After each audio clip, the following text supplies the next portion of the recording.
Doctor साहब, मेरा second question जो था अबाउट हस्बैंड वाइफ, एक दूसरे से लोग बड़ी जल्दी बेजार हो जाते हैं। ये डिवोर्स इशू का क्या रीज़न है? ये झगड़ों का क्या रीज़न है? एक दूसरे में इंटरेस्ट नहीं रहता। देखिए, कमिटमेंट लेवल जो पहले होता था उसके अंदर एक फुकदान आ गया कि हमें बहुत ज़्यादा कमिटेड नहीं होना है। दूसरा, ये रिश्ता एक दूसरे के लिए जीने के लिए होता है। दोनों अगर अपने लिए जीना शुरू कर देंगे तो फिर डेफिनेटली उसके रास्ते जो है वो जुदा जुदा हो जाएंगे।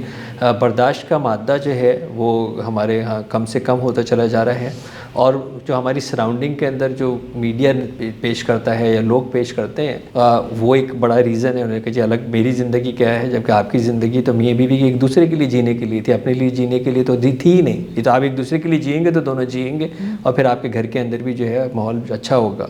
तो जब से हमने अपने लिए जीना शुरू कर दिया उसका तो रास्ता ऐसा ही होगा, अलग ही होगा। अच्छा, एक अट्रैक्शन होती है या एक हस्बैंड वाइफ में दोस्ती होनी चाहिए, बट एक फिजिकल अट्रैक्शन भी ख़त्म हो जाती है। वो कौन सा पॉइंट है? फिर अगर ऐसा हो गया तो क्या वो वापस उनका कोई ऐसा, उनके लिए कोई ऐसी थेरेपी या फिर उनको अलग हो जाना चाहिए? नहीं जी, अपने मियाँ बीवी में दोस्ती नहीं होनी चाहिए। हाँ, मियाँ बीवी दोस्त नहीं हो सकते। दोस्त का मतलब ये होता है कि आपको हर बात बतानी है, लेकिन अगर मियाँ बीवी हर बात बताएंगे एक दूसरे के लिए परेशान हो जाएंगे। वो मतलब मियाँ को बाहर कितनी परेशानी है, घर आके बताएगा वो बेचारी परेशान हो जाएगी। उसको अगर घर के अंदर ऐसी प्रॉब्लम है, मियाँ पहले बेचारा बाहर से परेशान आ रहा है, उसको बताएगी वो परेशान हो जाएगा। मैंने कहा ना, एक दूसरे से जीने के लिए नाम है ये। तो इसलिए बहुत सारे ऐसे बातें एक दूसरे की बेहतरी के लिए एक दूसरे को छुपा लेते हैं कि यार वो परेशान हो जाएगी बेचारी, वो बेचारा परेशान हो जाएगा, मैं उसको परेशान ना करूं। यार तो ये पॉइंट डॉक्टर साहब ये भी तो है ना कि एहसास भी तो होना चाहिए ना, एक बंदा, ये दूसरा आपका पार्टनर किन चीज़ों से गुजर रहा है अपनी फैमिली को सपोर्ट करने के लिए, चलाने के लिए। तो उसी एहसास ही की वजह से तो फिर आप उसको अपनी तकलीफ़ नहीं बताएंगे ना। सुबह से आपके घर में भी तकलीफ़ थी, लेकिन आपने शौहर को देखा कि यार ये बेचारा इस तकलीफ़ में ऑलरेडी गुजर रहा है, तो मुझे एहसास है, तभी तो मैंने उसके लिए सोचा कि अपनी तकलीफ़ ना बताऊँ। यानी मैं अपनी तकलीफ़ बताऊँगा तो उसकी तकलीफ़ में इजाफा हो जाएगा। तो अगर मैं इस तरह की चीज़ों के रवैये के ऊपर रखूँगा, लेकिन अब अगर इस तरह का रवैया नहीं रहेगा तो ज़ाहिर है मियाँ बीवी जो है वो एक दूसरे के लिए अट्रैक्टिव नहीं होंगे।